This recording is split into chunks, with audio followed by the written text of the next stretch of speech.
Blood trailed behind the Apache warrior as his horse staggered into Cottonwood Springs. The townspeople scattered, doors slamming shut as mothers pulled children inside. Only Martha Reynolds stood her ground, watching the wounded man sway in his saddle. His dark eyes met hers for one moment before he collapsed to the dusty street. Martha had lost everything in the frontier wars: her husband, her son, her faith in humanity. Yet something in this warrior's gaze spoke to the healer in her soul. Against the warnings of neighbors, she dragged him to her cabin on the edge of town. What could drive a lone Apache warrior into enemy territory, knowing certain death awaited? Could these two broken souls from warring worlds possibly find healing in each other? Before we jump back in, tell us where you're tuning in from, and if the story touches you, make sure you're subscribed because tomorrow I've saved something extra special for you. Martha Reynolds wiped sweat from her brow as she crushed dried yarrow between her pestle and mortar. The small cabin at the edge of Cottonwood Springs offered little respite from the summer heat. Her medicine box, a weathered cedar chest with brass fittings that had belonged to her grandmother, sat open on the table before her, compartments filled with herbs, tinctures, and powders. "Lord knows what ails Sarah Miller's boy now," she muttered, adding the crushed herb to a small paper packet. "Probably just needs to stop feeding him those sugar sticks from Wilson's store." 5 years in this frontier town had earned Martha a reputation as a skilled healer, even if the townsfolk kept their distance otherwise. They called her Widow Reynolds in hushed tones, their eyes filled with a mixture of respect and wariness. Few remembered the woman who arrived with a bright smile, a devoted husband, and a curious 7-year-old son. Martha closed her eyes, Thomas's face swimming into view. Handsome and kind, with dreams of building a life in the West. "Adventure awaits us," he'd promised, blue eyes crinkling with excitement as their wagon joined the train heading west from Missouri. William had inherited those same eyes, that same spirit. Now both were buried on a low hill overlooking the valley. 2 simple wooden crosses marking where her heart lay. Martha slammed the pestle down harder than necessary. 5 years, and the pain still felt fresh as yesterday. The Apache raid had come without warning at dawn. Thomas had fought to protect their small homestead while Martha fled with William toward the woods. An arrow had found her son before they reached the treeline. Thomas fell defending what little they had built. She alone survived, found wandering in shock by a cavalry patrol the next day. The knock at her door startled her from dark memories. "Just a moment," she called, composing herself before opening the door to find Sheriff Daniels on her porch, hat in hand. "Afternoon, Martha," he said, a gentle smile beneath his graying mustache. "Brought you some of those blackberries you favor. Found a patch down by the creek." She accepted the small bundle wrapped in cloth, a familiar warmth in her chest at his kindness. "Thank you, Jacob. You didn't need to trouble yourself." "No trouble." His eyes lingered on her face a moment too long. "Town council meeting tonight. Thought you might want to know they're discussing the Apache sightings again." Martha sighed. "More fear-mongering from Wilson, I expect. Cavalry sent word they're increasing patrols. Rumor has it there's been movement from the reservation." He shifted uncomfortably. "Just be careful, Martha. Some folks still remember what happened to your family." As if she could forget. "I appreciate the warning, Jacob." After the sheriff left, Martha moved to her small garden behind the cabin. The afternoon sun bathed rows of medicinal herbs in golden light: echinacea, sage, thyme, and dozens more. This garden, her books, and her healing were all that remained of her former life. She knelt in the dirt, hands working methodically to pull weeds from around delicate seedlings. This was her ritual, finding peace in nurturing life from the soil. Martha's grandmother had taught her the healing arts back east, knowledge that proved vital on the frontier where doctors were scarce. "The earth provides what we need if we know where to look," grandmother had said. Martha often wondered what the wise old woman would make of her granddaughter now, alone in a town that tolerated her for her skills but never fully embraced her. The distant sound of horses and shouting pulled Martha from her thoughts. Standing, she wiped dirty hands on her apron and shaded her eyes, looking toward town. People were gathering in the main street, pointing and yelling. Martha felt a strange pull, like an invisible thread tugging her forward. Something was happening, something that concerned her, though she couldn't say why she felt that certainty. She left her garden tools where they lay, untied her apron, and started walking toward town, unaware that the moment that would change everything was about to arrive on the back of a half-dead horse. Trailing blood in the dust, Martha pushed through the gathered crowd, murmurs rippling around her like wind through prairie grass. The wounded Apache warrior lay crumpled in the dirt, his horse standing protectively nearby, flanks heaving. Dark blood soaked the man's buckskin shirt along his left side. "Stand back," Martha commanded, her healer's instincts overriding everything else. She knelt beside the unconscious man, pressing her fingers to his neck. His pulse fluttered, weak but present. "Don't touch him, Martha."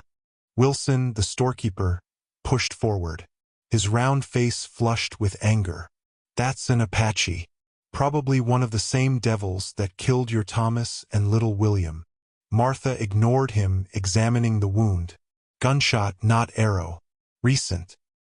He needs help or he'll die." "Good riddance," someone muttered. Martha looked up, meeting the hostile stares of her neighbors. "I'm taking him to my cabin." Sheriff Daniels broke through the crowd. "Martha, think about what you're saying." "I've thought about it." She stood, wiping blood on her skirt. "I'm a healer. That's what I do." "He's the enemy," Wilson hissed. "Or have you forgotten?" Martha met his gaze steadily. "I haven't forgotten anything." She turned to the sheriff. "Jacob, help me get him to my cabin or stand aside." The sheriff hesitated, then sighed. "Hank, Ben, give me a hand here." Two reluctant men stepped forward under the sheriff's stern gaze. As they lifted the warrior, a silver medallion slipped from beneath his shirt, catching the sunlight. Martha tucked it back carefully, noting the intricate engravings. The journey to Martha's cabin was tense, townsfolk following at a distance like crows trailing a wounded deer. Martha walked ahead, clearing her table for the injured man. On the table, she directed once inside. The men deposited their burden none too gently. "You've got 3 days," Sheriff Daniels said quietly. "Cavalry patrols due by then." "This ain't going to sit well, Martha." After they left, Martha worked quickly.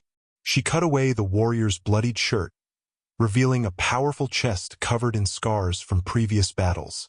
The gunshot wound had torn through his side, but thankfully missed vital organs. A second wound, a knife slash across his back, looked deliberate, methodical. Torture, not combat. Martha cleaned the wounds with whiskey, her patient remaining mercifully unconscious through the worst of it. As she worked, she couldn't help studying him. Unlike the savage her nightmares had conjured, he looked human. His face was strong-featured and dignified even in unconsciousness. Around his neck, the silver medallion gleamed.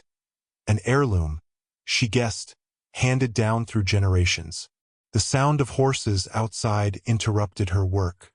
Through the window, she saw Wilson leading several men, all armed. "Martha Reynolds," Wilson called. "Send that Apache out or we're coming in." Martha stepped onto her porch, closing the door firmly behind her. "He's unconscious and no threat to anyone." "Every Apache's a threat," spat one of the men. "They murdered half the Carter family last spring. And now you want to murder him?" Martha challenged. "How does that make you different?" Wilson stepped forward. "We're protecting our town." "From a half-dead man?" Martha crossed her arms. "If you want him, you'll have to go through me first." The standoff stretched until hoofbeats announced the sheriff's arrival. "What's this, then?" he demanded, dismounting. "Just making sure the widow Reynolds is safe with that savage in her house," Wilson said innocently. I'm handling it, Wilson. Now take your men home before I arrest the lot of you for disturbing the peace. After the men dispersed, the sheriff turned to Martha. They'll be back. Military arrives in 3 days. Best have your Apache friend gone by then. Inside, Martha found her patient awake, dark eyes watching her warily. He tried to rise but fell back with a grimace of pain. Don't move, she said. You'll tear my stitches. To her surprise, he responded in perfect English. Why help enemy? Martha paused, considering the question. I'm a healer. That's all that matters now. His eyes, intelligent and assessing, studied her face. They will kill you for this. Perhaps. Martha checked his bandages. Do you have a name? He hesitated, suspicion warring with something else in his expression. Takiom. I'm Martha Reynolds. She offered water, which he accepted cautiously. Rest now, Takiom. Questions can wait. As he drifted back to sleep, Martha wondered what forces had brought this man to her doorstep, and why, despite everything, she felt compelled to save him. Night fell, bringing no relief from the day's heat. Martha placed a cool cloth on Takiom's forehead as fever gripped him. His breathing came rapid and shallow, skin burning beneath her touch. Stay with me, she murmured, mixing willow bark tea with honey. This will help with the fever. Takiom thrashed, lost in delirium. The soldiers, breaking the treaty, he muttered, slipping between English and Apache. Martha caught fragments only, enough to piece together a story of betrayal. She worked through the night, replacing compresses and spooning broth between his cracked lips. In his feverish state, Takiom clutched something in his right hand, knuckles white with strain. Gently, Martha uncurled his fingers to find a carved wooden eagle, worn smooth by years of handling. Eagles see truth, Takiom whispered suddenly, eyes half open but unseeing. Father gave me. When I became a man. Martha set the carving carefully on the table beside him. Your father taught you well, she said, unsure if he could hear. Her own memories surfaced unbidden. William asking about the Apache children they'd glimpsed from the wagon train, his innocent curiosity unclouded by prejudice. Are they very different from us, Mama? He'd asked. She'd assured him all children were alike in the ways that mattered. How quickly that belief had shattered in blood and fire. Martha shook away the memories, focusing on her patient. Near dawn, Takiom's fever broke, sweat soaking the bedding. His breathing steadied, and he fell into natural sleep for the first time. Martha stepped outside to watch the sunrise, exhaustion weighing her limbs. The air smelled of sage and distant rain. For a moment, peace settled over her, until she noticed the figures gathered at the edge of her property. Townspeople watching, waiting. She straightened her spine and went back inside. Mid-morning brought an unexpected visitor. Reverend Collins, Bible tucked under one arm. Martha admitted him reluctantly. I've come to see this situation for myself, he said, eyes darting to Takiom's still form. Have you come to heal or condemn, Reverend? Martha asked. The minister approached the table cautiously. The Good Samaritan helped a stranger who was his enemy, he observed.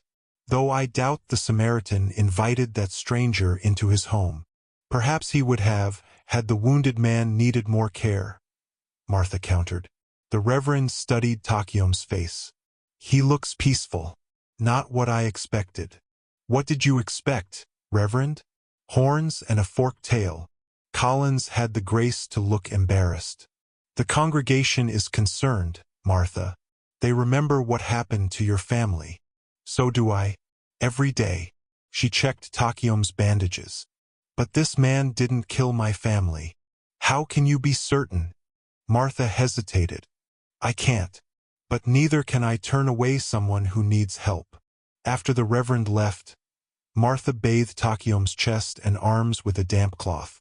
She noticed unusual markings on his shoulder. Not decorative tattoos, but symbols that seemed to hold meaning. Status markings, perhaps, or spiritual significance. As she worked, Takayom stirred. His eyes opened, clearer now. "Water," he rasped. Martha held a cup to his lips. "Your fever broke. That's good." His dark eyes followed her movements. "How long?" "One night. You arrived yesterday." Takayom tried to sit up, wincing. "Must go. Dangerous for you." Martha pressed him back gently. "You won't make it far with those wounds. Rest." He subsided, eyeing her with a mixture of wariness and curiosity.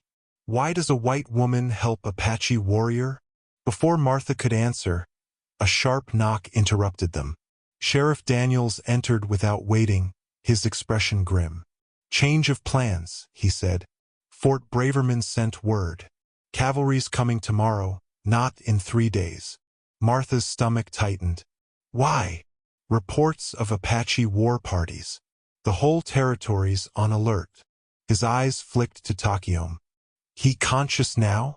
"Yes," Takayom answered for himself, voice steady despite his condition. "I hear." "You." The sheriff approached, hand resting on his pistol. "You want to tell me what brings an Apache warrior into town? Bleeding all over our street?" "Jacob," Martha warned. Takayom met the sheriff's gaze. "Looking for truth," he said simply. "Truth about what?" Instead of answering, Takayom closed his eyes, feigning exhaustion. After the sheriff left, Martha noticed Takayom reaching for the wooden eagle carving. She placed it in his palm. His fingers closed around it, drawing comfort from the familiar object. "You should sleep," she said. "Tomorrow will come soon enough." In the failing light, Martha opened her husband's journal, finding solace in Thomas's words as she maintained her vigil beside the wounded warrior whose presence had turned her world upside down. Morning light filtered through Martha's small windows, casting golden rectangles across the floor. She had dozed in her rocking chair, Thomas's leather-bound book of poetry still open in her lap. A slight movement from the table startled her awake. Takayom was sitting up, watching her with alert eyes.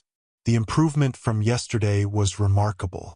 "You should be lying down," Martha said, setting aside the book. "I have been still too long." His English was precise, almost formal. "Your medicine is strong." Martha approached cautiously. "May I?" At his nod, she checked his bandages. "The wounds are clean. No infection." She stepped back, suddenly aware of their proximity. "You speak English very well." A shadow crossed his face. "I was taken to the mission school as a boy. The black robes thought they could wash away the Apache and make me white inside." "Did they succeed?" Martha asked, genuinely curious. Takayom's mouth curved slightly. "They taught me to read their books. I learned their God speaks with forked tongue, like many white men." Martha poured water for them both. "Not all white men speak with forked tongues." "No." His gaze was penetrating. "Not all." He accepted the water with a nod of thanks. "Your name?" "Martha Reynolds." "Yes. It means Lady of the House in your Bible." Martha raised an eyebrow, surprised. "You know the Bible?" The black robes made sure of it. There was no bitterness in his tone, merely statement of fact. "What does my presence here mean for you, Martha Reynolds?" She busied herself with the hearth fire. "It means my neighbors think I've lost my mind. They would rather see me dead." "Some would, yes." Takayom nodded, unsurprised. "And your husband? What does he think of you helping enemy?" Martha stilled. "My husband is dead. My son too." Understanding dawned in his eyes. "Apache?" "Yes." The word fell between them like a stone. Takayom studied her face. "Then why help me?" Martha considered her answer carefully. "Because healing is what I know. Because I cannot bring back the dead by letting another die." She looked directly at him. "Because when I saw you in the street, something told me it was important."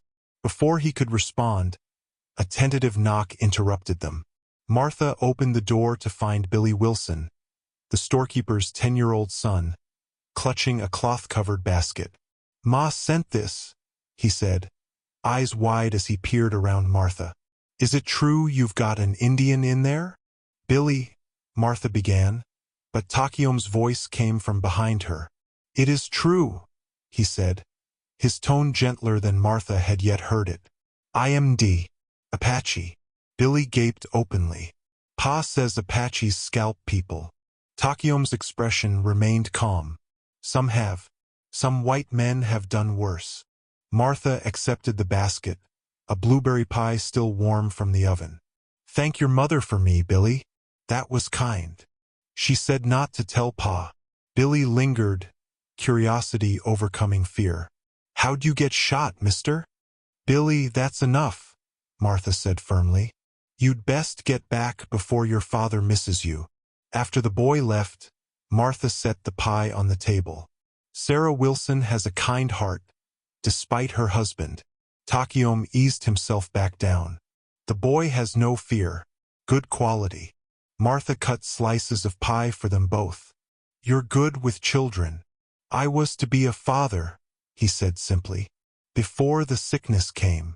The words hung in the air between them, heavy with untold grief. Martha placed a slice before him. "I'm sorry." They ate in silence, the sweet berries a stark contrast to the bitter histories they carried. "You said thunder," Martha recalled suddenly. "Yesterday, you mentioned it means something." "Takiom. It is my name. It means thunder in Apache." He gestured to the book she'd been reading. "You find comfort in words?" Martha touched the worn leather cover. "My husband loved poetry. Sometimes I read it to remember his voice." "Words have power," Takiom agreed. "Our stories keep the ancestors alive." A commotion outside drew Martha to the window. A group of men gathered at the edge of her property, Wilson prominent among them. "Your neighbors grow restless," Takiom observed. Martha turned to face him. "Why did you come here, Takiom? To Cottonwood Springs?" "It wasn't by accident." He held her gaze steadily. "No, I came here with purpose. Not by accident." "What purpose?" Before he could answer, a rock shattered the window beside them. Glass shards scattered across the floor as Martha ducked. Another rock followed, missing her by inches. "Get away from the window," Takiom warned, already moving despite his injuries. He pulled Martha to the side just as a third projectile crashed through. "Wilson!" Sheriff Daniels' voice boomed outside. "That's enough." Martha peered cautiously around the curtain. The sheriff stood between her cabin and the group of men, hand on his pistol. "This ends now," Daniels commanded. "Go home, all of you." Wilson stepped forward. "That Apache's a danger to everyone." "Martha's not thinking straight." "I'm enforcing the law here," the sheriff countered. "Anyone throws another rock, they'll spend the night in my jail." The standoff stretched until Wilson finally spat in the dirt. "Town meeting. Tonight." "This ain't over, Sheriff." The men dispersed reluctantly. Daniels approached the cabin, surveying the broken window. "You all right in there, Martha?" She opened the door. "We're fine, Jacob. Thank you." The sheriff eyed Takiom, who had returned to sitting at the table, his expression unreadable. Military dispatch came through. "Cavalry will arrive by noon tomorrow." He lowered his voice. "Martha, this can't continue. You're putting yourself at risk." "I know what I'm doing." "Do you?" He handed her a folded paper. "Supply list from the general store." Wilson refused to fill it, but I persuaded him. "Should last you till tomorrow." After the sheriff left, Martha swept up the glass while Takiom watched. "Your sheriff cares for you," he observed. Martha concentrated on her task. "Jacob's been kind since Thomas died. Yet you do not return his feelings." She looked up sharply. "You presume much." Takiom inclined his head in acknowledgement. "The cavalry brings more than men. They bring plans." "What plans?" He studied her, making a decision. "Help me stand." Martha supported him as he rose unsteadily. From his buckskin leggings, he withdrew a folded square of paper, weathered and creased from handling. He spread it on the table. A map, Martha realized. Hand-drawn, it showed territories, rivers, and mountains she recognized, with markings in both English and Apache. "My people's lands," Takayom said, his finger tracing boundaries. "What remains after many broken treaties." He pointed to an area Martha knew lay about 30 miles west. "Here, a hidden valley where many families gathered after being forced from reservation." "Why show me this?" "Because tomorrow the bluecoats will burn it." His voice remained steady, but Martha saw the tension in his jaw. Women, children, elders who only wish to live as they always have. Martha shook her head. The army wouldn't attack without provocation. Takayom's laugh held no humor. Gold was discovered near the reservation. Suddenly, Apache lands shrank again. Those who protested were called hostiles and hunted. "And you came here to—" "What?" "Stop an entire cavalry unit." "I came to confirm what our scouts reported. Military plans for attack." He looked at her intently. "I was captured 2 days' ride from here. They questioned me, then left me to die after I escaped." Martha recalled the knife wounds on his back. "How did you know to come to Cottonwood Springs specifically?" "Supply wagons pass through here to the fort. Soldiers talk in your saloon." Takayom's gaze held hers.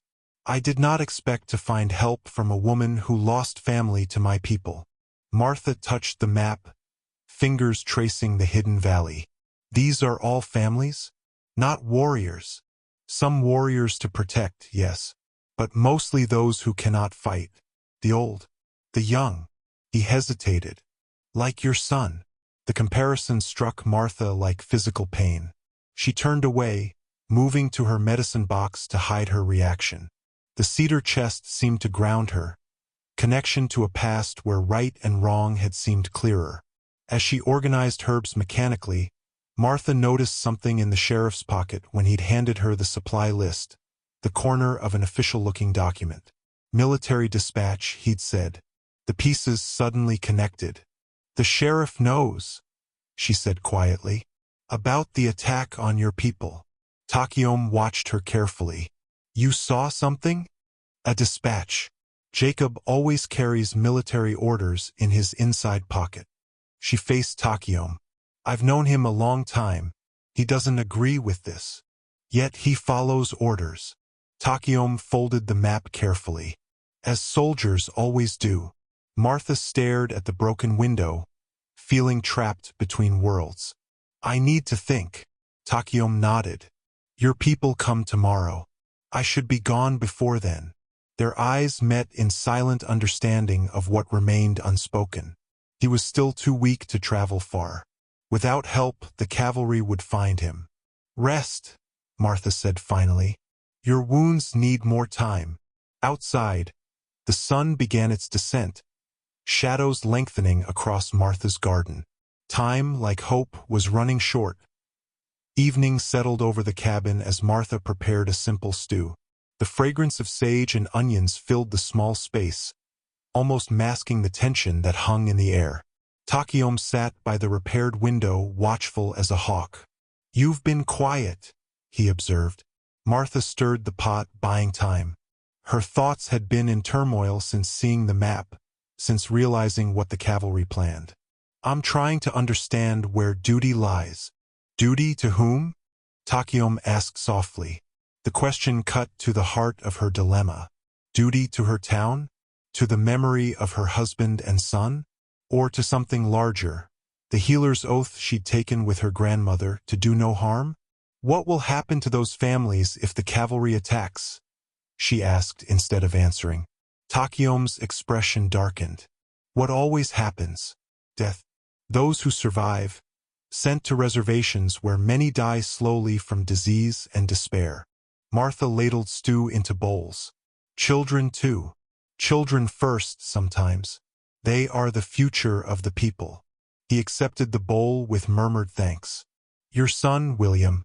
He would be 12 now." Martha froze, the sound of her son's name in Takiom's mouth jarring. How did you know his name? I heard you speak it. During the night when you thought I slept. His eyes held hers. You talked to him as if he could hear. Heat rose in Martha's face. She hadn't realized her private moments of grief had been witnessed. I'm sorry, Takiom said, sensing her discomfort. It is good to speak to those who have crossed over. Keeps them close. The simple understanding in his words drained Martha's embarrassment. Yes, he would be 12. Old enough to help his father with the farm we planned to build. She sat across from him. Do you speak to those you've lost? Every day. My wife, Nehemina, our unborn child. He touched the silver medallion at his neck. My father. The medallion was his? Takiom nodded. Passed from father to son for 4 generations. Made from Spanish silver.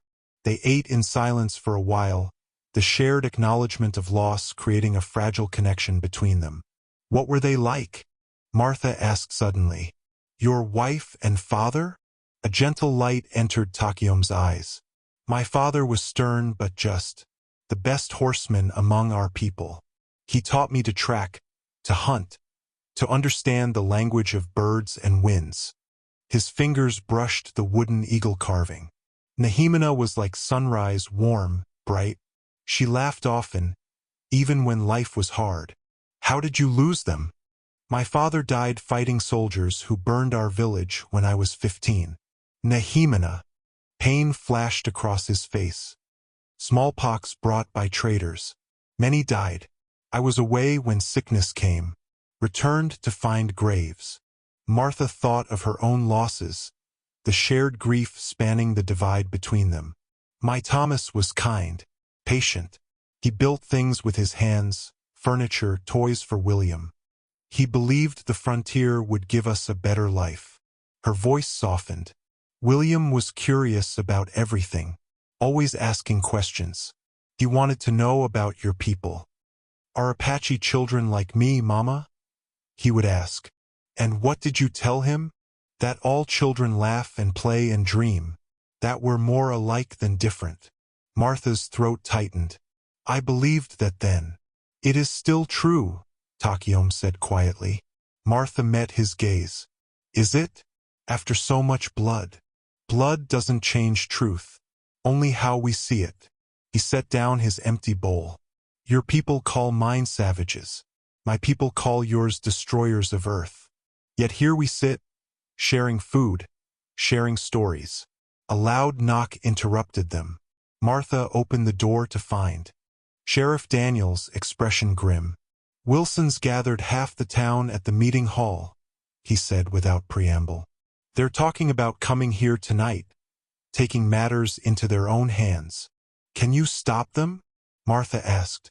The sheriff removed his hat. I've posted deputies, but if enough men decide. He shook his head. I came to warn you. From behind Martha, Takiom spoke. The military dispatch. What does it say about the Apache camp? Daniel stiffened. What Apache camp? Jacob, Martha said softly. Please, there are women and children. The sheriff's face showed conflicted emotions. I took an oath, Martha. So did I, she replied. To heal, not harm. Daniels glanced between them, then reached inside his coat. He withdrew an official paper, reluctantly handing it to Martha. I never showed you this, he said. I was never here tonight. After he left, Martha unfolded the dispatch with trembling fingers, Takiom reading over her shoulder. The military orders were clear. Locate and eliminate the hostile encampment west of Cottonwood Springs. Cavalry would arrive tomorrow to pacify the region. Martha looked up at Takiom, decision crystallizing. We have to warn them. Night enclosed the cabin like a shroud. Martha moved quietly, gathering essentials, medicines, food, a canteen. Each item chosen with careful deliberation, each a commitment to the path she'd chosen. Takiom sat at the table, studying the military dispatch by lamplight. You understand what helping me means, he said, not looking up. I'm a traitor in the eyes of my neighbors. Martha folded a blanket into her pack. Yes, I understand. Why risk everything for people you do not know? People whose warriors killed your family? Martha paused, the question striking deep. Because I can't bear the thought of more Williams, more Thomases dying on either side. She met his gaze. Because what's happening is wrong. Takiom nodded slowly. Among my people, we say pain recognized is pain shared. What does that mean? When we see another suffering and know it as our own, we carry it together. It becomes lighter. Martha considered this. Your people have wisdom mine could learn from. As yours have knowledge my people could benefit from. Takiom gestured to her medicine box. Your healing ways are different, but effective. Martha prepared tea in 2 clay cups. Her grandmother's brought all the way from Boston. They sat in companionable silence, the simple act of sharing a drink creating its own intimacy. How far is your camp? Martha asked finally. Half-day's ride.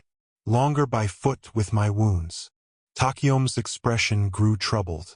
If we leave now, we reach it by midday tomorrow.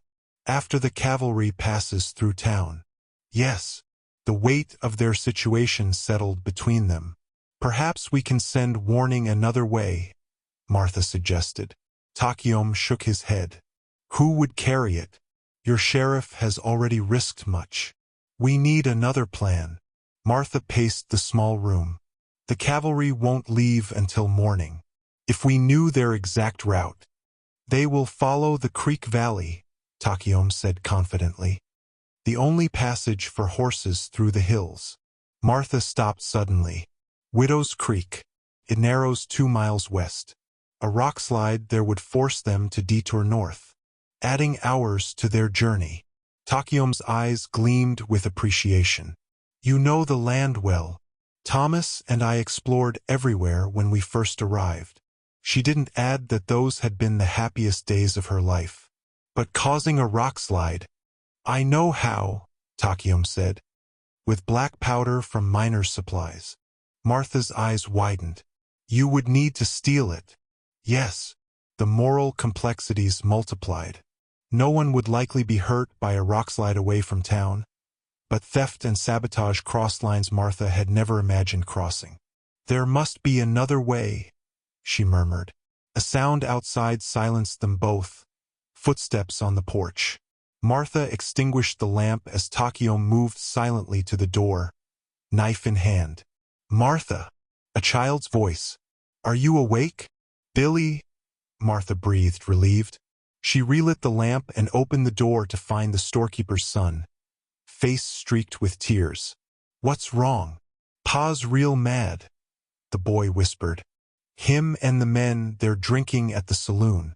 They said they're coming for the Apache after Ma goes to sleep. Martha exchanged glances with Takiom. When, Billy? Soon as the moon sets.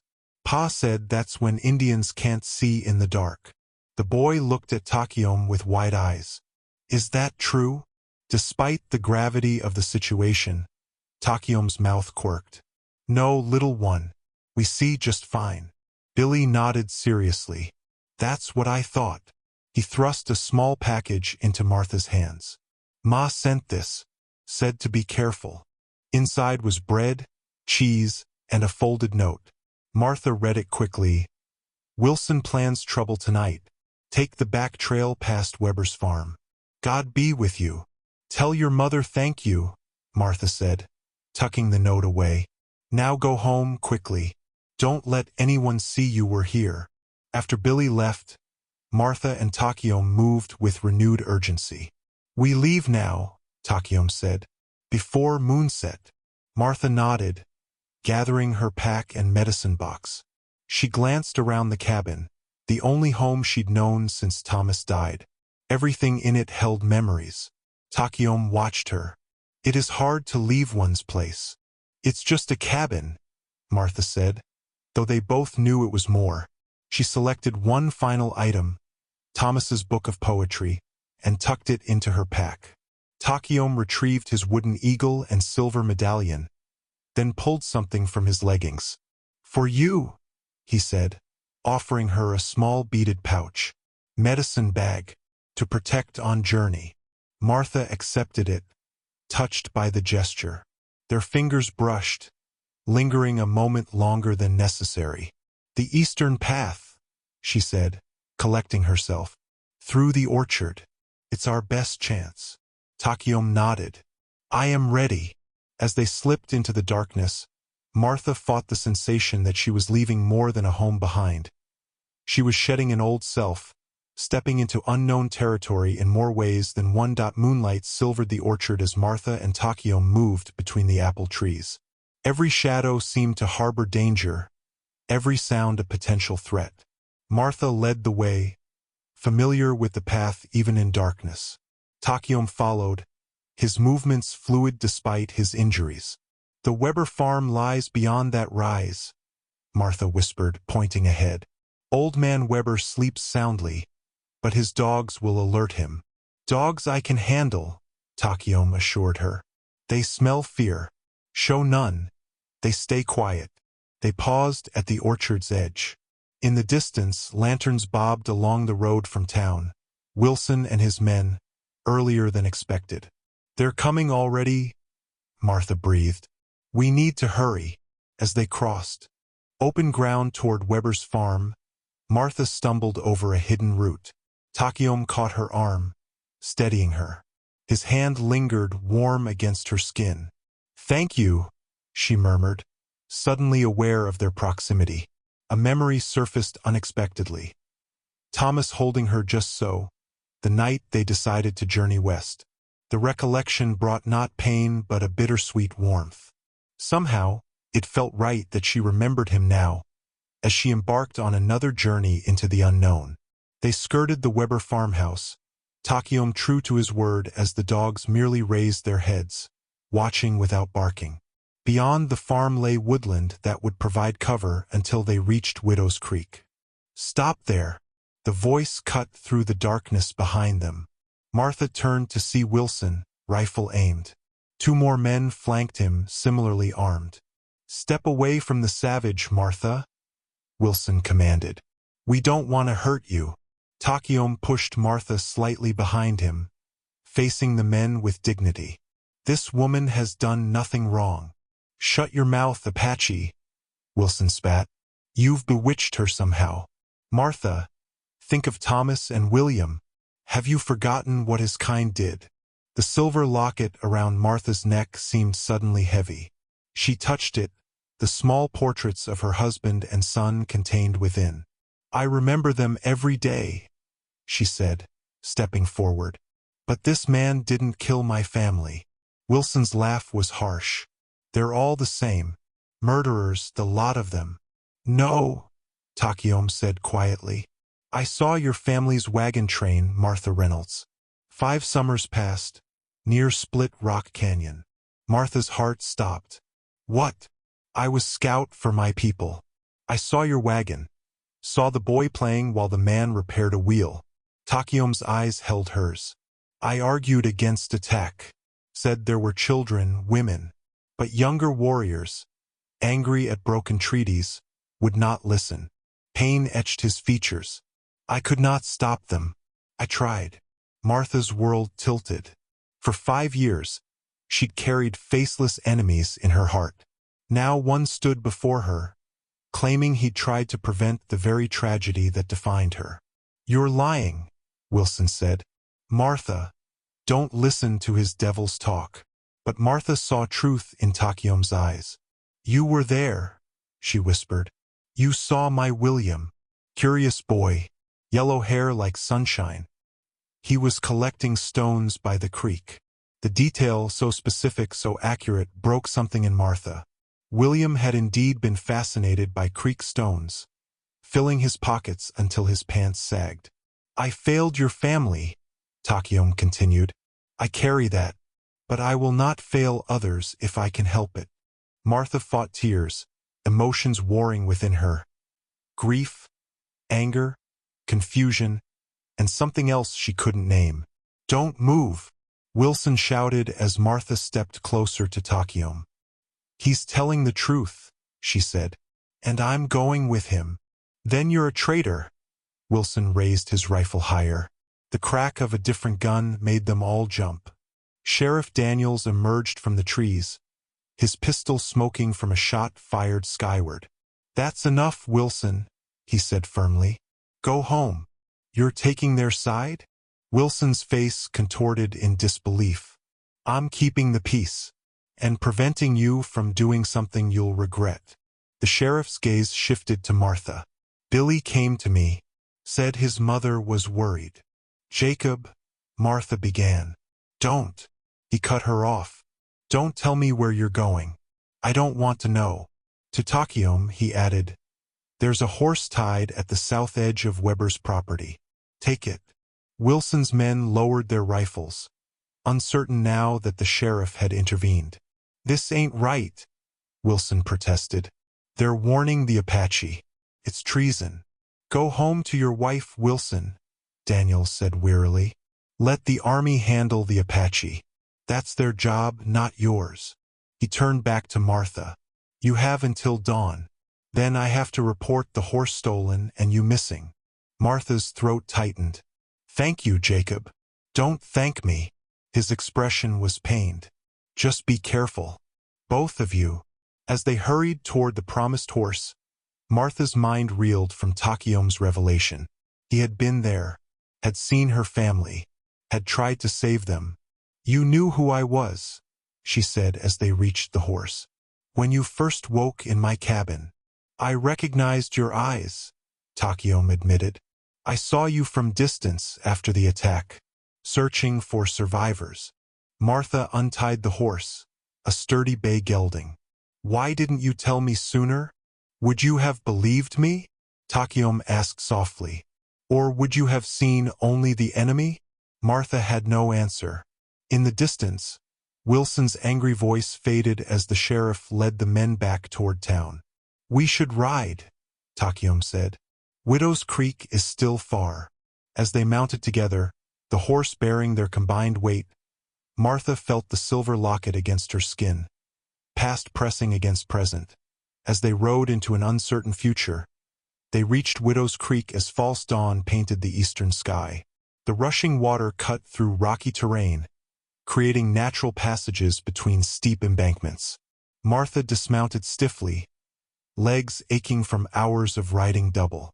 "We should rest the horse," she said, leading the bay to water. Takayom scanned their surroundings with practiced eyes. "This place has good protection.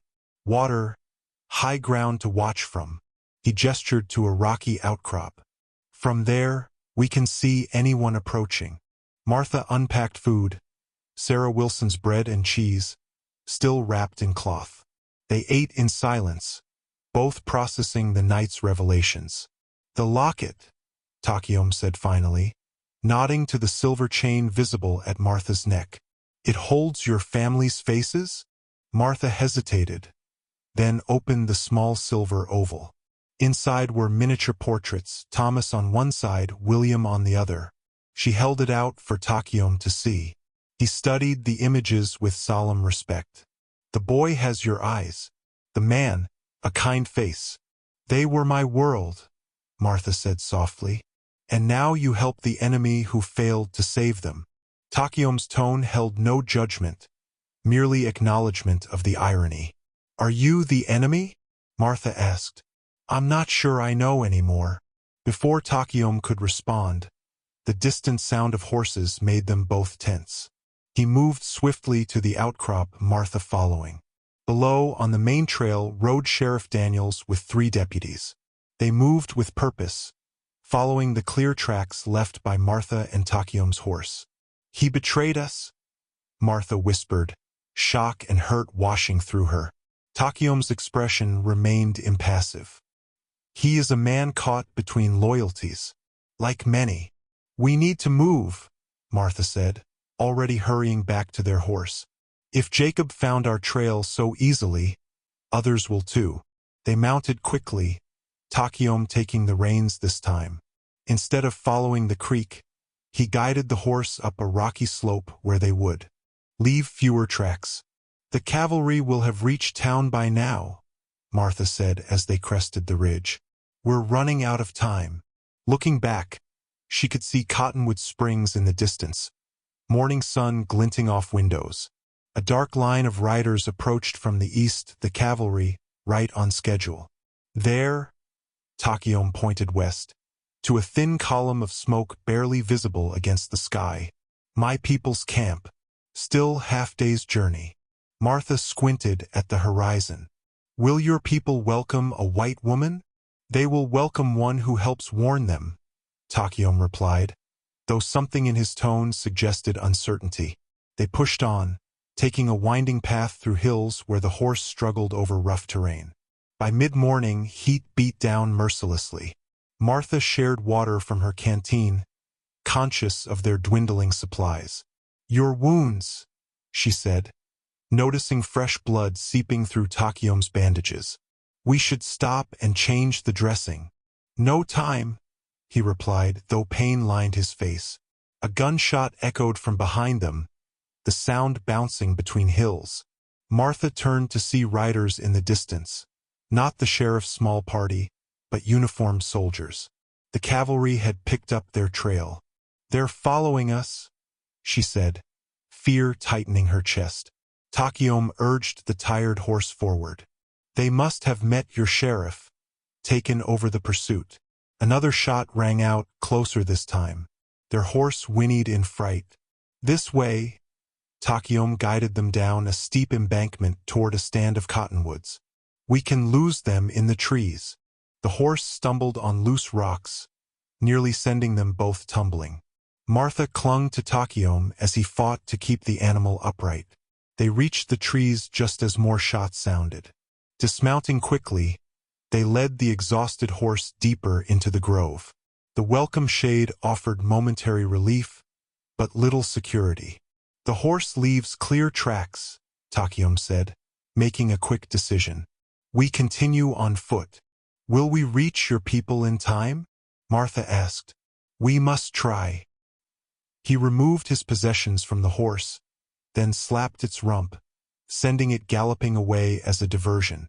Martha watched the animal disappear, taking with it their speed advantage. "Now what?" "Now we become invisible."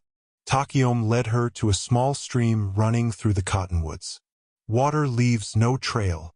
They waded upstream, the cold water soothing Martha's aching feet but numbing them quickly. Behind them, shouts indicated the soldiers had reached the treeline. "They'll find where we left the horse soon," Martha whispered. Takayom nodded grimly. "When we reach the rocks ahead, we leave the water. Step only on stone." Martha followed his instructions precisely, placing each foot with care as they emerged from the stream onto a rocky bank. Takayom moved with the assurance of one who had evaded pursuit many times before. They climbed higher, using natural passages between boulders. The voices of soldiers grew fainter below. "We've bought time," Takayom said, helping Martha over a difficult section. "But they will bring trackers." "Apache trackers?" Martha asked, remembering stories of the army using tribal scouts against their own people. "Yes, men who have chosen to serve the bluecoats." His expression darkened. "In their eyes, I am traitor for resisting the reservation." "And what am I?" Martha wondered aloud. Takayom studied her face. "You are woman walking between worlds. Dangerous place to be." A shout from below indicated their absence had been discovered. The hunt would intensify now. "Come," Takayom said, taking Martha's hand. "We must reach the high ridge before they circle around." As they climbed, Martha felt the weight of choices made and paths chosen. The broken lantern of her former life lay behind her, its familiar light extinguished. Ahead lay only uncertainty, and the slim hope of preventing a massacre. Midday sun beat down mercilessly as Martha and Takayom traversed the high ridge. Heat shimmered off rocks, distorting the landscape into wavering mirages. Martha's dress, practical for town life but ill-suited for wilderness, clung to her skin. Her boots, once Thomas's pride when he'd saved to buy them for her, now rubbed blisters on her heels. They paused in the shadow of a sandstone formation, both breathing hard from exertion. Below, the soldiers appeared as tiny figures, methodically sweeping the area they'd passed through hours earlier. "They're persistent," Martha observed, accepting the canteen Takayom offered. "Army trackers will find where we left the water," he replied. "But it will slow them." Martha studied her companion. Despite his wounds, Takayom moved with purpose, conserving energy, wasting no motion. 5 years ago, she might have feared such efficiency. Now she found herself grateful for it. "Where did you learn to evade pursuit like this?" she asked. A ghost of a smile touched his lips. "By being hunted many times." The simple answer carried centuries of history. Martha thought of the dispatch describing Takayom's people as hostiles, for merely wanting to live on their ancestral lands. Who were the true hostiles in this equation? As they resumed their journey, Martha found her mind drifting to Thomas. What would he think of her now? Helping an Apache warrior, fleeing from her own people? "You're troubled," Takayom noted as he helped her over a difficult section. "Thinking of my husband," she admitted, "wondering if he would understand what I'm doing." Takayom considered this.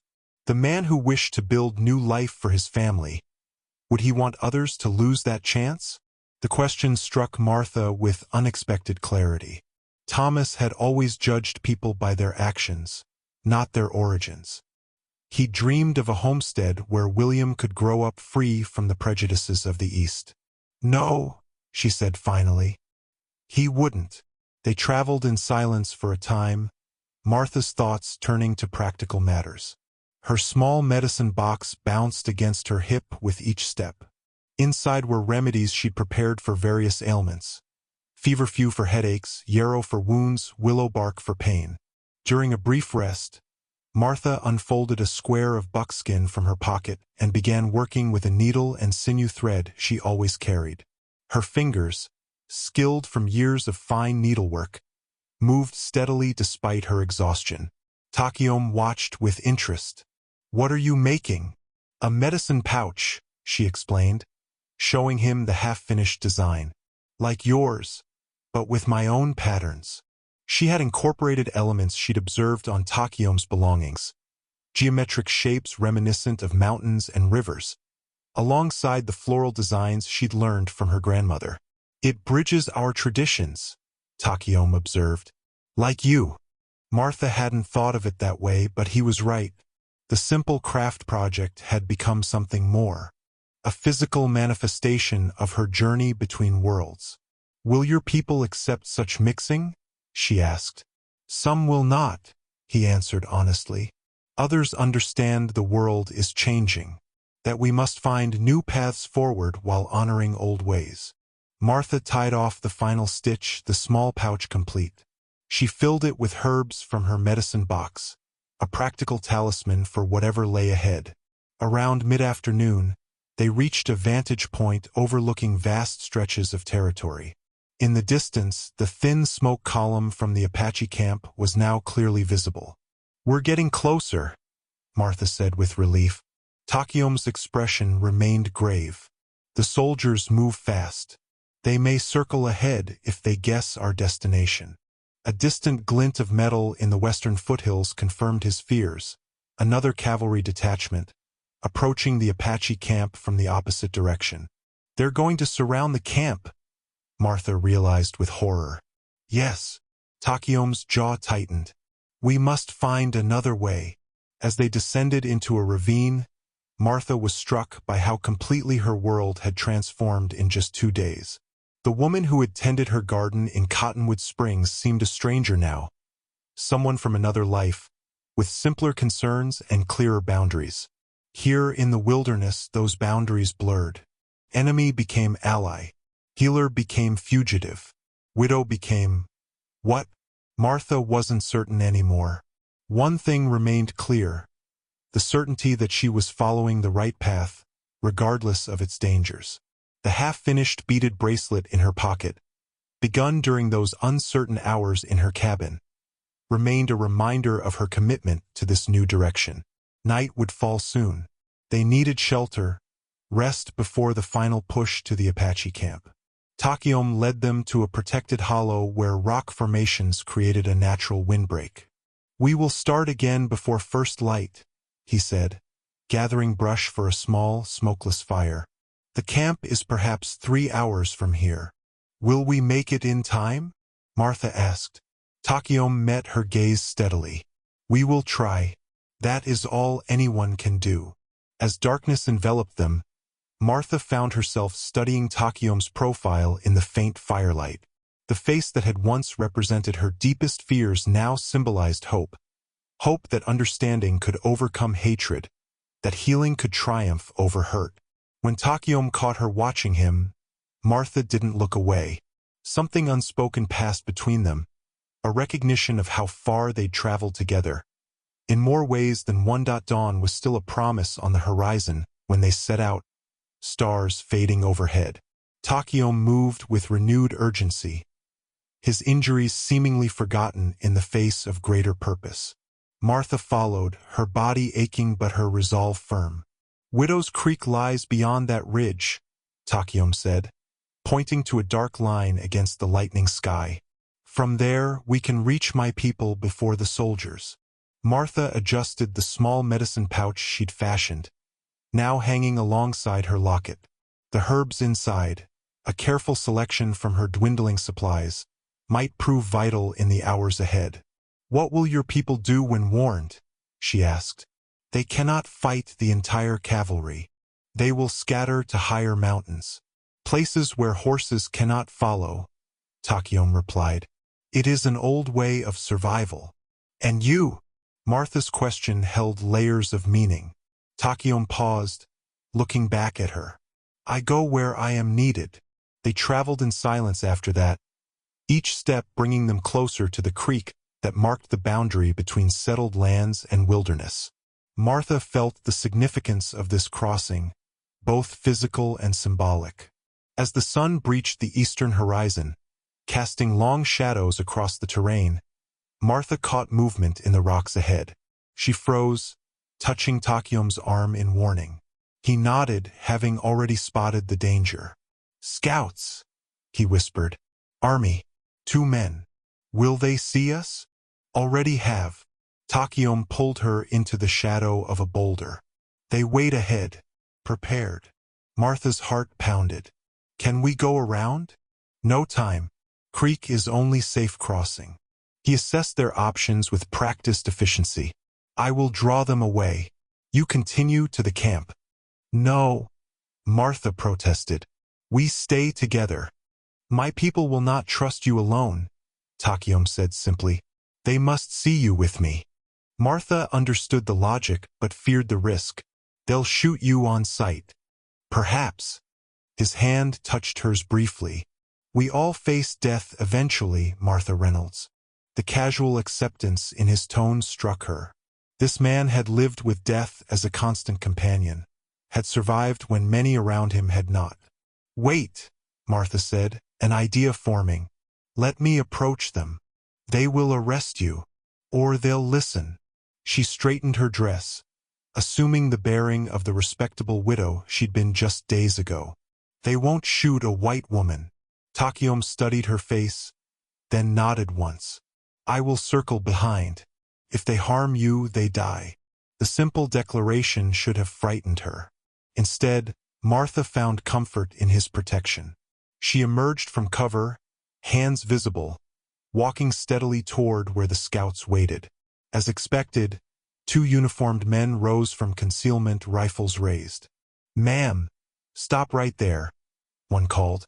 Young, barely more than a boy with reddened skin from too much sun. Martha halted. "My name is Martha Reynolds from Cottonwood Springs. I need to pass."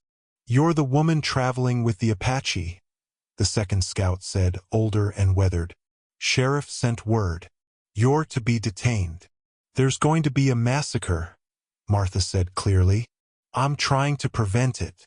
The younger scout's eyes widened, but the older one remained impassive. "Not our concern, ma'am. Our orders are to secure this crossing and detain anyone attempting to reach the hostels." "They're not hostels," Martha insisted. "They're families, children. Indians are Indians," the older scout said flatly. "Now, where's the Apache?" Martha sensed Takayom moving into position somewhere behind the men. One wrong move would spark violence she desperately wanted to avoid. "Listen to me," she pleaded. "I lost my husband and son to an Apache raid. I have every reason to hate, but this is wrong. The people in that camp have done nothing to deserve slaughter." The younger scout lowered his rifle slightly. "Ma'am, we're just following orders." "Orders to kill women and children?" Martha challenged. "Is that what you signed up for?" Uncertainty flickered across the young man's face. The older scout spat. "Don't listen to her, Davis. She's been turned by that savage." To Martha, he said, "Step aside, ma'am. Final warning."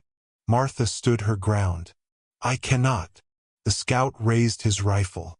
In that instant, Takayom emerged silently behind them, knife ready. "Wait!" The young scout, Davis, suddenly cried. "I heard something."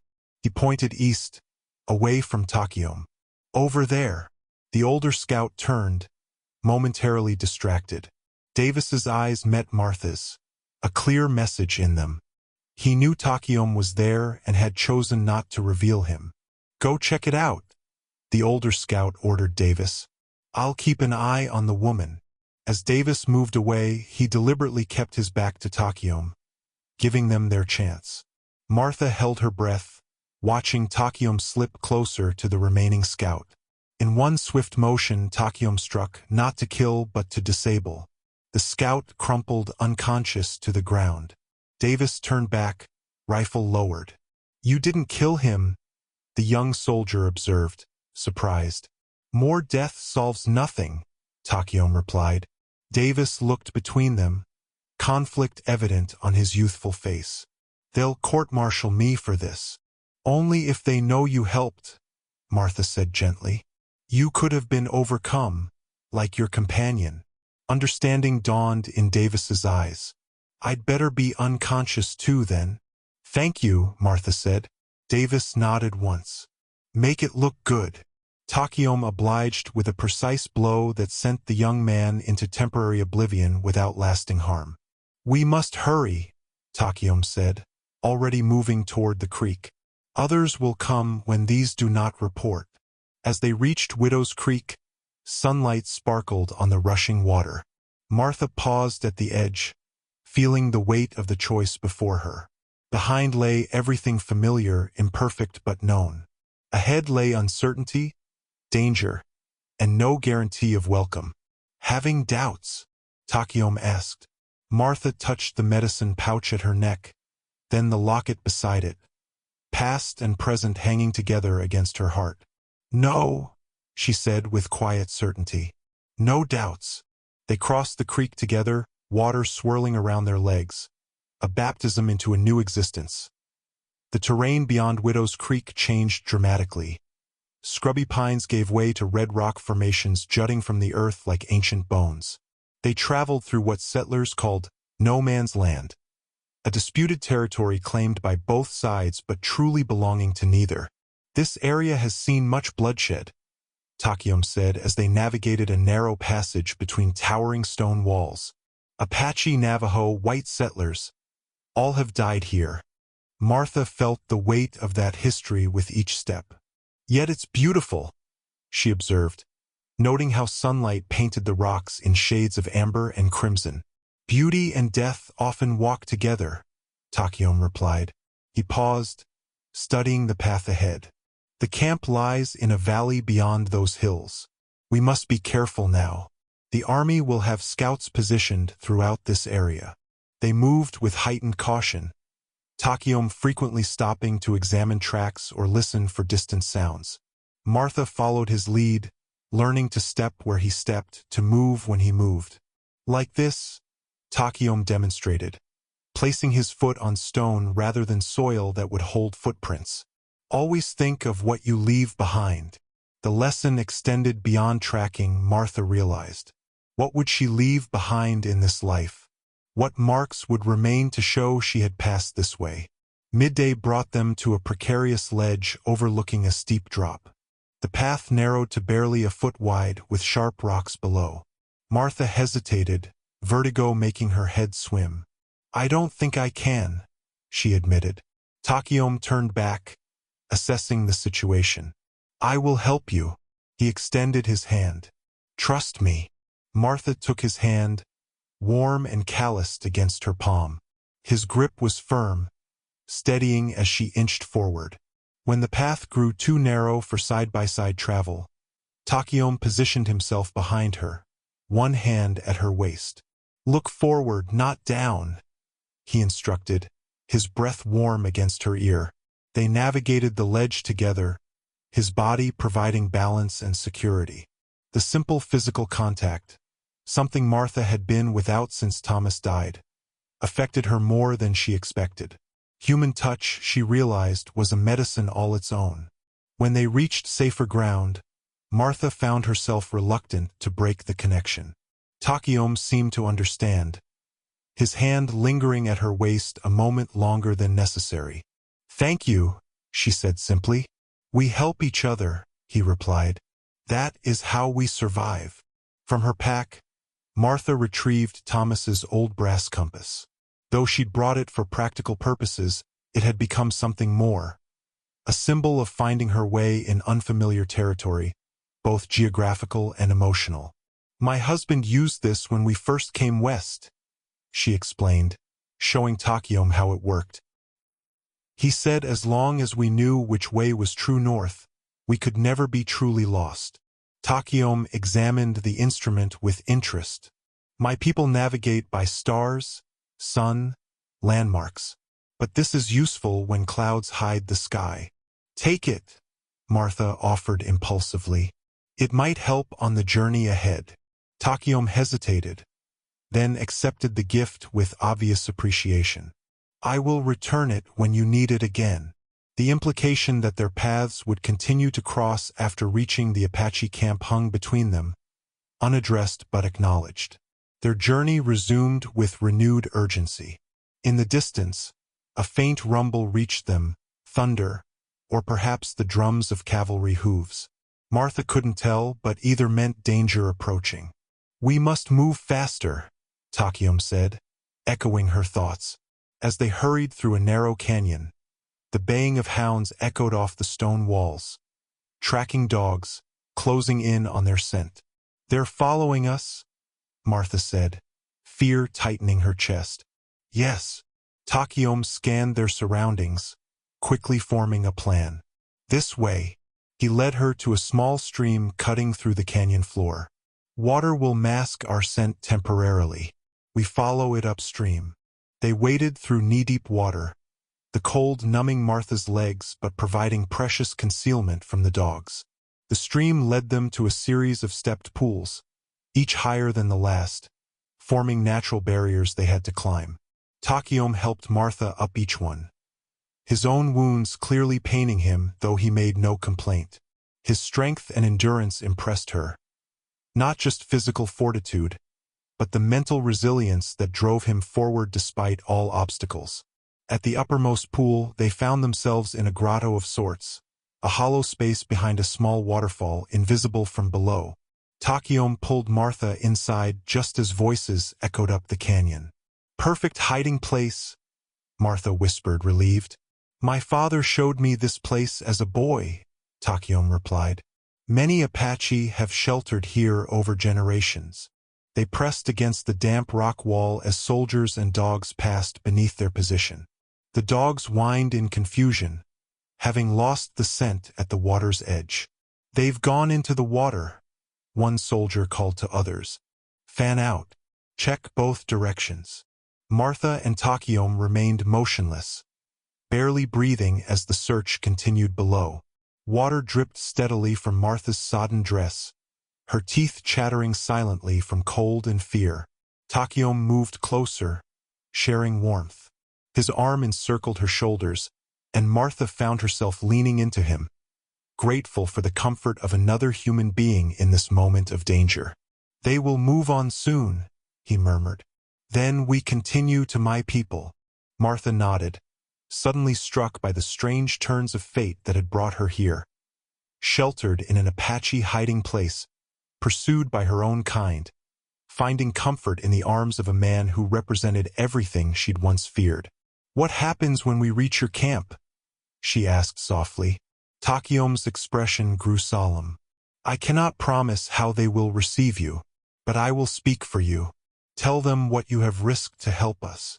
The honesty of his answer, neither falsely reassuring nor discouraging, strengthened Martha's resolve. She had chosen this path with open eyes. "That's enough," she said. "I'll face whatever comes." Below, the sounds of the search party faded as they moved down the canyon, following false trails. The immediate danger passed, but greater challenges lay ahead, crossing into Apache territory, where Martha would be the outsider, the potential enemy, dependent on Takiom's protection. By late afternoon, they emerged from the maze of canyons to face their final obstacle. A river cutting a deep path through the earth, its waters swollen from mountain snowmelt. On the far bank lay traditional Apache lands. "The crossing," Takiom said, surveying the churning waters. "In my language, we call it Tulani, much water. It marks the boundary of my people's territory." Martha approached the riverbank cautiously. "It looks dangerous." "It is, but there is a ford downstream where stones create a path." He pointed to a section where dark shapes broke the water's surface. "We crossed there." They made their way along the bank to the ford. Even here, the river ran swift and deep between the stepping stones. Martha eyed the crossing dubiously. "The stones are slippery," Takiom warned. "I will go first. Watch where I step." He moved with practiced confidence, testing each stone before committing his weight. Martha followed, her skirts gathered in one hand, the other extended for balance. The river roared around them, spray dampening her face and clothes. Midway across, disaster struck. Martha's foot slipped on algae-covered stone, plunging her into the icy current. The river caught her instantly, pulling her under, tumbling her downstream. Cold water filled her nose and mouth as she fought to surface. For one terrifying moment, she flashed back to teaching William to swim in the creek near their first homestead, his small face alight with determination and fear. Then strong arms caught her, hauling her toward the surface. Takiom had dived in after her, fighting the current to reach her side. Together they struggled toward the far bank, Takiom using his body to shield Martha from the worst of the river's force. They washed up on a gravel bar 20 yards downstream, both gasping for breath. Martha coughed up river water, her sodden clothes clinging to her shivering form. "Are you hurt?" Takiom asked, examining her for injuries. "Just cold," Martha managed through chattering teeth. "Thank you for saving me." Takiom helped her to her feet. "We must get you dry. Night comes soon, and wet clothes in mountain air can kill." He led her to a sheltered spot among the pines that bordered the river. "Wait here," he instructed before disappearing into the woods. Martha wrung water from her skirts, grateful that her medicine pouch and locket had survived the dunking. The river stones beneath her feet caught her attention. Smooth, polished by years of water flow, in shades of rust, cream, and slate blue. She collected several, tucking them into her pocket as markers of this crossing. Takiom returned with an armful of dry pine needles and branches. With practiced efficiency, he built a small fire, sheltering it from view with rocks. "You should remove wet clothes," he said matter-of-factly. "I will turn away." Martha hesitated only briefly before practicality overcame modesty. She removed her dress and petticoat, wringing them thoroughly before spreading them near the fire. Wrapped in her damp shawl, she huddled close to the flames. Takiom, true to his word, kept his back turned until she indicated she was decent. He had removed his own buckskin shirt, which had dried quickly in the warm air. "The fire must stay small," he said, feeding it carefully. "We are in dangerous territory." "Apache territory?" Martha asked, confused. "Yes, but danger comes from both sides now." Takayom scanned the landscape. "Apache scouts will be watching, and army patrols may cross the river in pursuit." As warmth slowly returned to her limbs, Martha studied the land beyond the river. It appeared no different from what they'd crossed. The same trees, rocks, and scrub brush. Yet this was Takayom's homeland, the territory his people had defended for generations. "What makes this land worth dying for?" she asked softly. Takayom considered the question seriously. "It is not just land. It is who we are.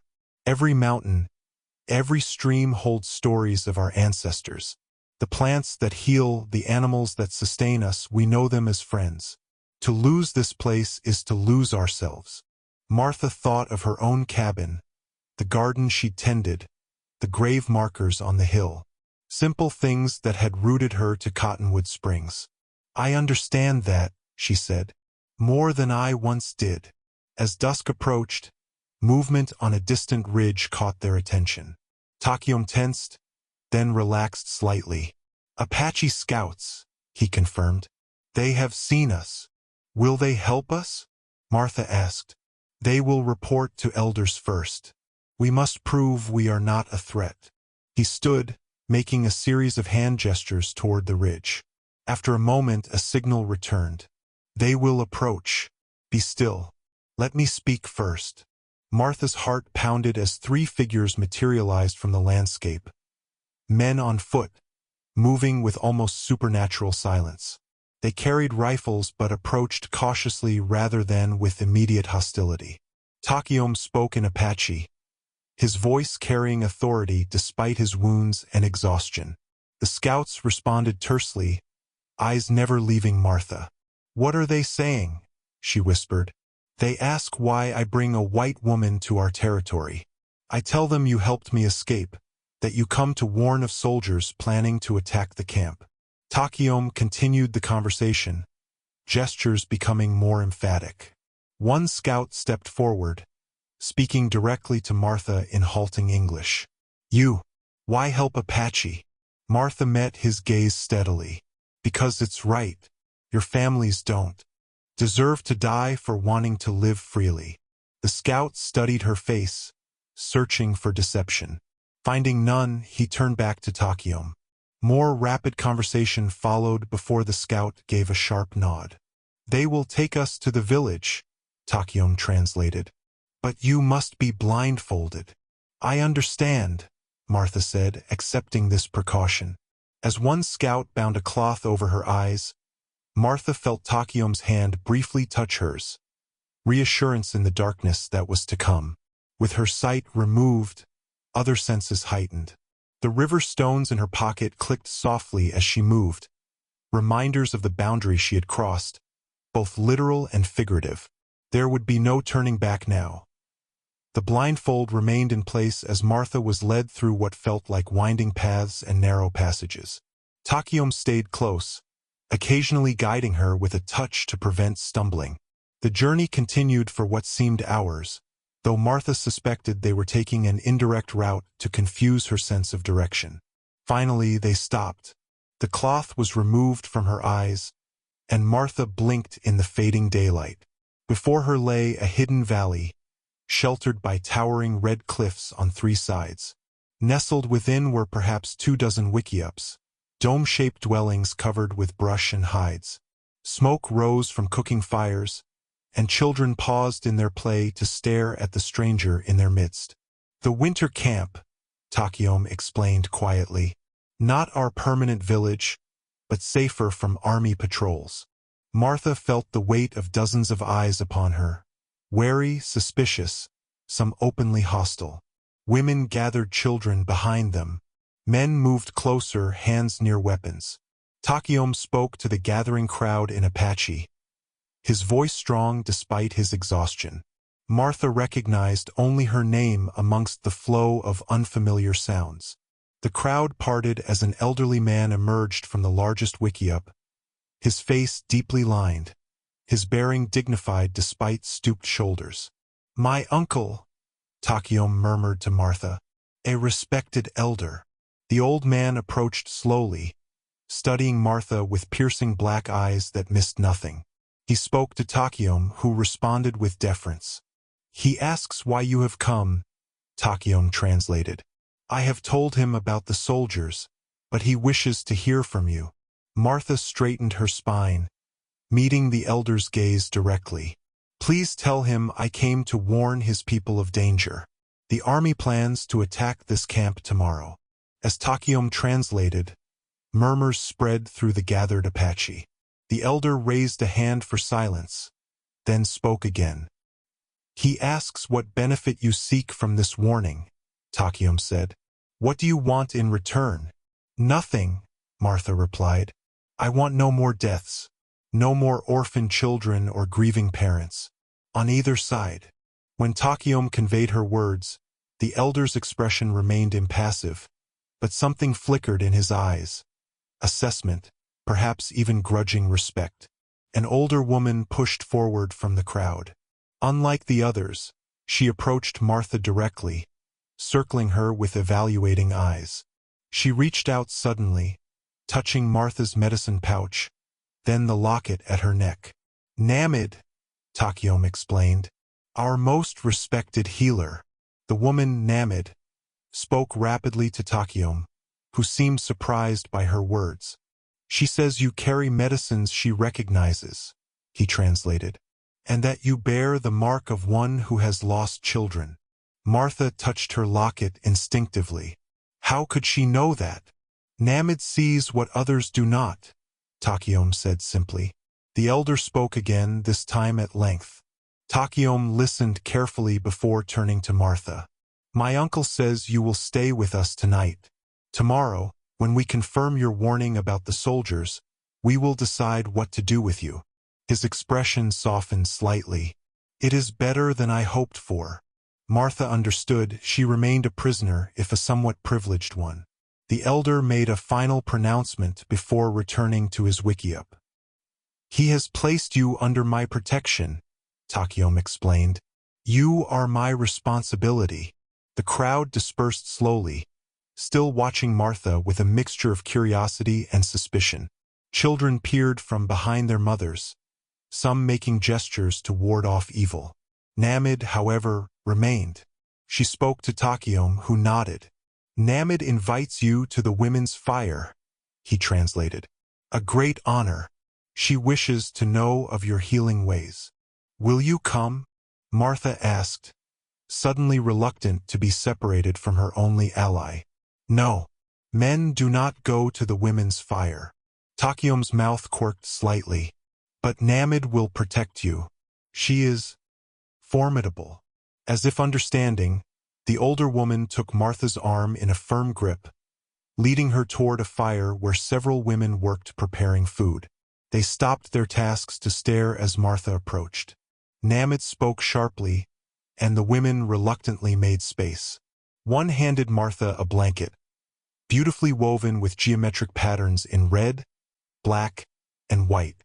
When Martha accepted it with a grateful nod, the woman seemed surprised. "Ceremonial blanket," Takio called from where he watched. "For honored guests, or those under judgment." Martha understood the dual meaning. She was both guest and prisoner, her status undetermined.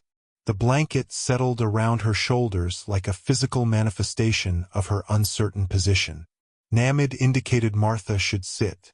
The healer then opened a skin pouch similar to Martha's medicine bag but larger, revealing an array of dried plants, minerals, and animal parts.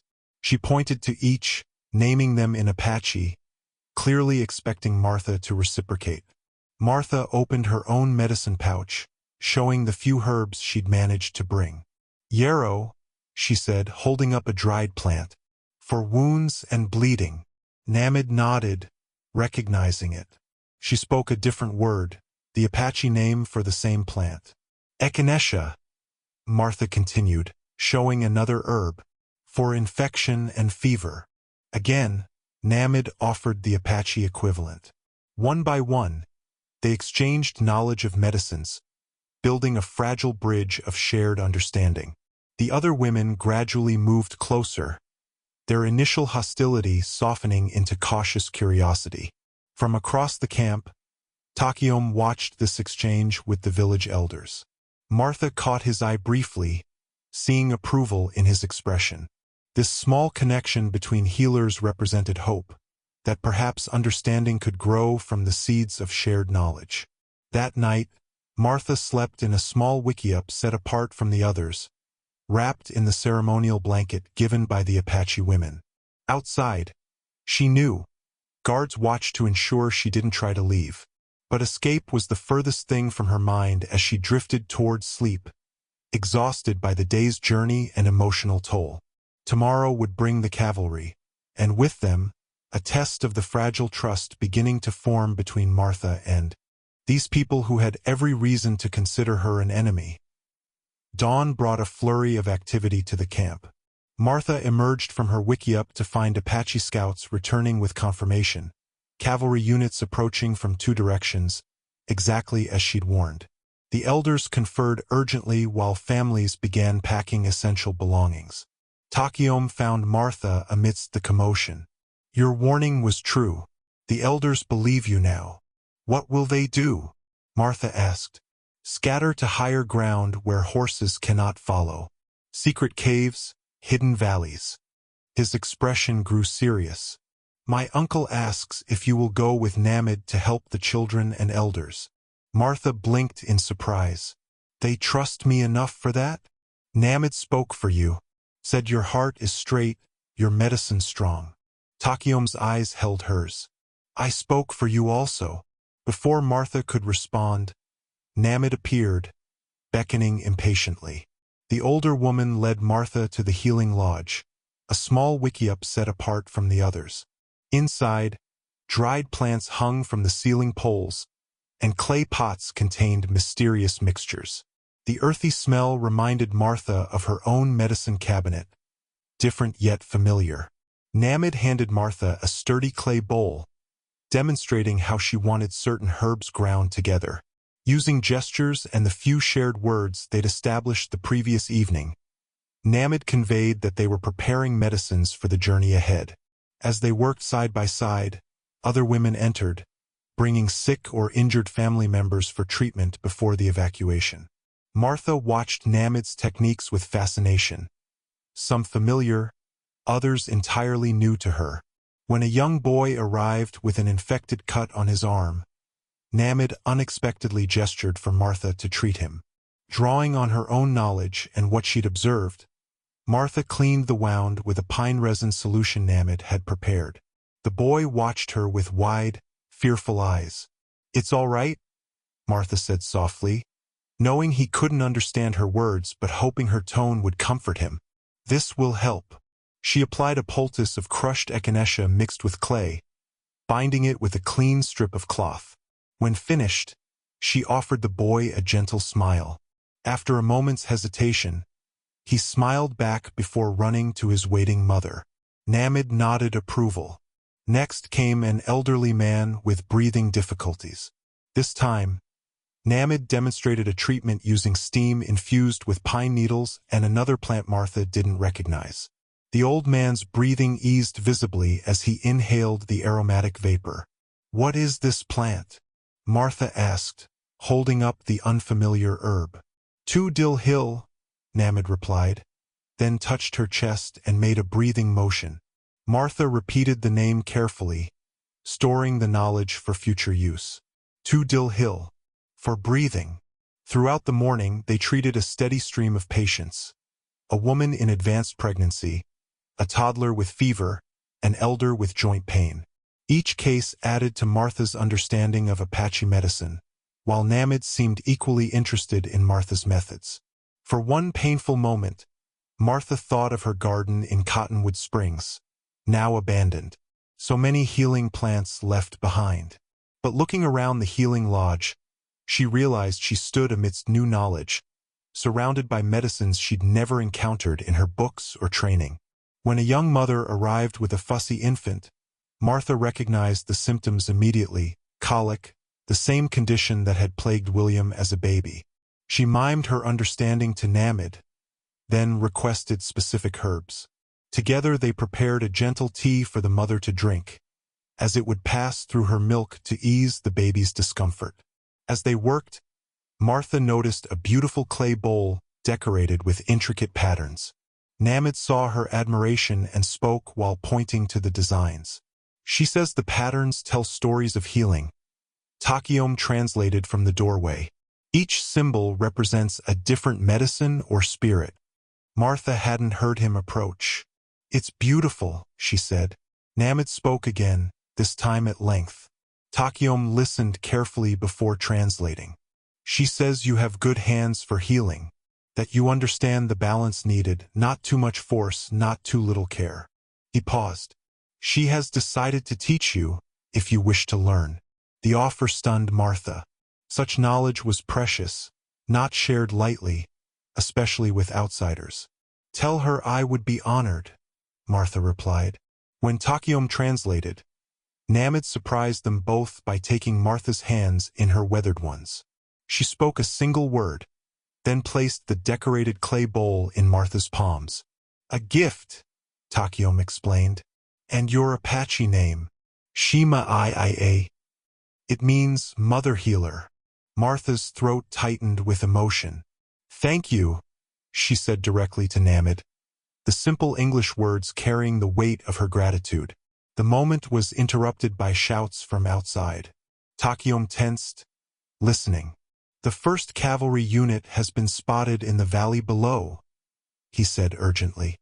"We must move now." Namid sprang into action, packing essential medicines into leather pouches. She handed several to Martha, clearly expecting her to carry them. The trust implied by this responsibility was not lost on Martha.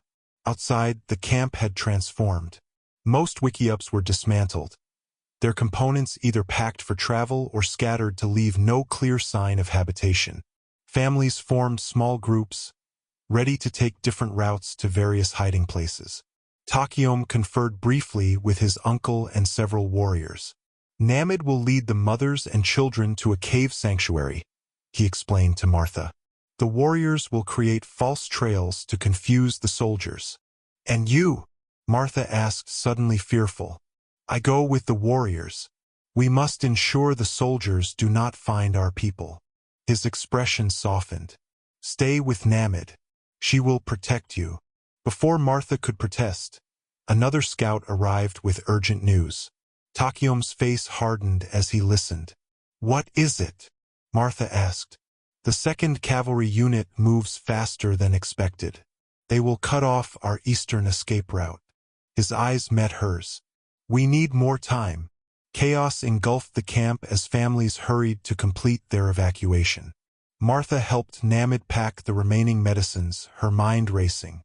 The eastern escape route cut off. Warriors creating diversions.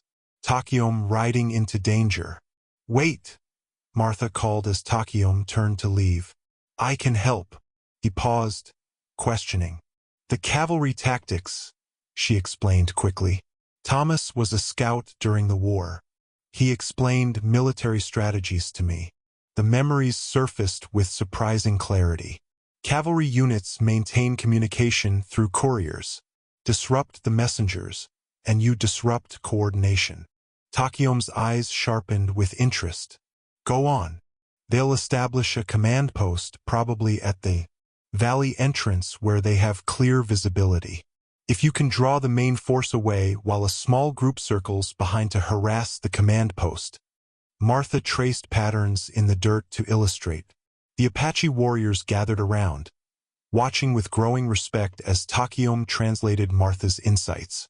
One elder warrior nodded appreciation, speaking rapidly to the others. "He says your husband taught you well," Takiom interpreted. "We will use this strategy." As the warriors prepared to depart, Takiom took something from around his neck, an eagle feather suspended on a leather cord. "For protection," he said, placing it in Martha's palm. To carry my spirit with you. The intimacy of the gesture silenced Martha momentarily. Be careful, she finally managed. And you. His fingers brushed hers as he closed them around the feather. Stay with Namid.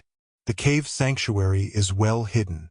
Martha watched him mount a painted pony, joining the other warriors. Something unspoken passed between them, an acknowledgement of feelings neither had voiced, might never voice. As he rode away, Martha turned to find Namid watching her with knowing eyes. The older woman gestured toward a group of mothers and children ready to depart. Martha nodded, tucking the eagle feather safely inside her dress, close to her heart. Their group moved northwest, away from the approaching cavalry, taking a steep trail that wound up through pine forest toward rocky highlands. Martha helped two women carrying infants, supporting their arms on difficult stretches. The children, sensing the gravity of the situation, remained unusually quiet. Halfway up the mountain, they paused to rest. Martha climbed a small outcrop, looking back toward the valley. In the distance, dust clouds marked the cavalry's approach from two directions. Smaller dust trails showed Apache riders executing Takium's plan, drawing the soldiers away from the civilians' escape routes. May the spirit of Thomas guide him, Martha whispered, touching the eagle feather beneath her dress. Namid joined her, pointing to a hidden cleft in the rocks ahead. Seahi, she said. Cave. Martha understood. Their destination lay just ahead. But as they prepared to continue, a young Apache scout appeared, breathless with urgent news. He spoke rapidly to Namid, whose weathered face grew grave. What's happened? Martha asked, though she knew no one could translate. The scout pointed eastward, then made gestures that needed no translation. Soldiers, coming from yet a third direction, cutting off their path to the cave. Martha's stomach dropped. They were being surrounded.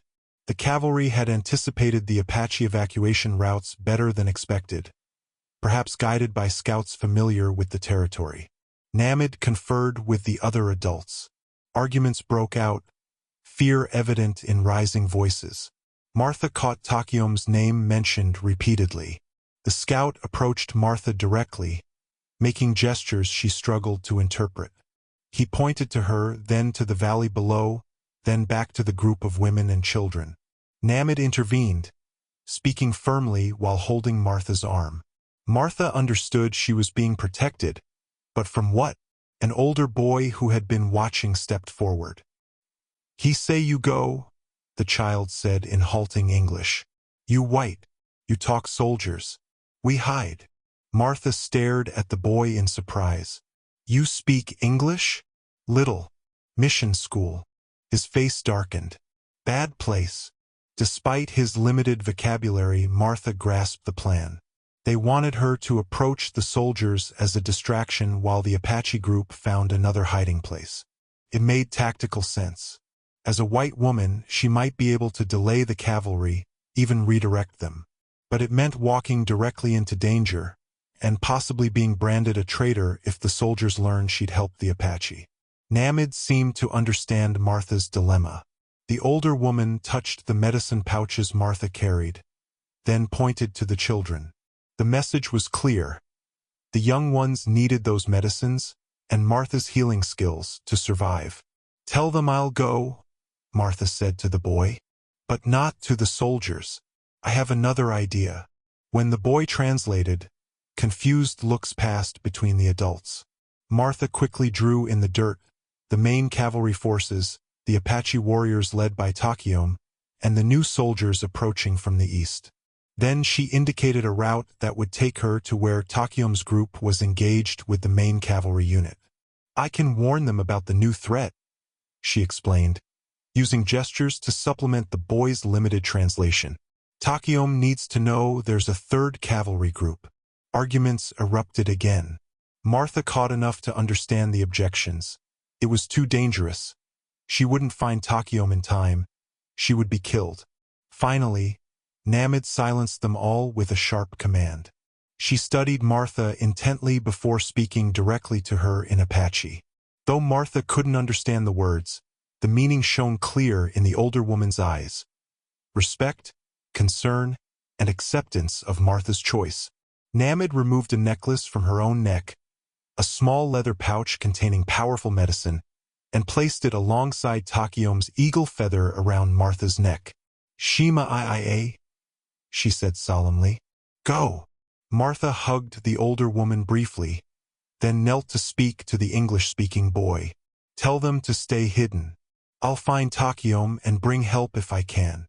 As Martha prepared to descend back into danger, she touched both protective talismans at her neck, the eagle feather from Takiom and the medicine pouch from Namid. Between them hung her silver locket with the images of Thomas and William, past, present, and uncertain future, all carried close to her heart as she made her choice. Martha descended the mountainside with desperate speed, following game trails through pine forest toward the sounds of conflict. Gunshots echoed across the valley, the Apache warriors engaging the main cavalry force, drawing them away from the escaping families. She paused at the forest edge, assessing the scene below. Dust clouds and movement showed Apache riders executing hit-and-run attacks, luring cavalry units into broken terrain where horses struggled and formation was impossible to maintain. But where was Takiom? Martha needed to find him before the 3rd Cavalry Unit closed the trap. Movement to her left caught her attention. Sheriff Daniels on horseback, separated from the main forces, scanning the hillside with field glasses. Martha's heart leapt with recognition. Not an enemy, but perhaps an ally. Jacob, she called, emerging from cover. The sheriff spun, rifle raised, then lowered it in shock. Martha? Good God! Woman! She hurried toward him. Jacob, listen. There's a 3rd Cavalry Unit approaching from the east. They're going to trap the Apache between them. I know. His expression was grim. I tried to stop. This, Martha, sent word to the territorial governor about the civilian nature of this camp. He shook his head. Orders came back clear. Eliminate all Apache resistance. These aren't resistors. They're families. Martha's voice broke with urgency. Women, children, elders. I believe you. The sheriff dismounted. That's why I'm here, ahead of the main force, trying to find a way to prevent a massacre. Hope sparked in Martha. Then help me find Takiom. He's leading the warriors. If we warn him about the eastern approach, he can withdraw his men before they're surrounded. Daniels hesitated only briefly before nodding. Mount up. I think I know where he'd position his main group. They rode double, following a ridge that provided overview of the battlefield. Below, the Apache strategy was working. Cavalry units had broken into confused groups, pursuing phantom targets into unsuitable terrain. There, Daniels pointed to a sheltered ravine where several Apache warriors conferred. That looks like your Takiom. Martha spotted him immediately, issuing orders, calm amid chaos. Relief surged through her. As they approached, Apache warriors raised weapons until Takiom recognized Martha and called them off. His face showed surprise, then concern at her presence. Martha? Why are you not with Namid? Then, noticing the sheriff, and why with him? A 3rd Cavalry Unit approaches from the east, Martha explained quickly. They'll cut off your retreat if you don't withdraw now. Takiom absorbed this information, eyes narrowing at Daniels. The sheriff brings this warning? I never wanted this fight, Daniels said simply. Innocent blood doesn't sit well with me, white or Apache. A distant bugle call interrupted them, the signal for cavalry to advance to new positions. Takiom barked orders to his men, who mounted swiftly. We withdraw to the high canyon, he told Martha. But the families need more time. I can help with that, Daniels offered. White flag parley with the command post. Buy you an hour, maybe more. Why would you risk this? Takiom asked, suspicious. Because Martha sees something in you worth saving. The sheriff's weathered face showed resignation.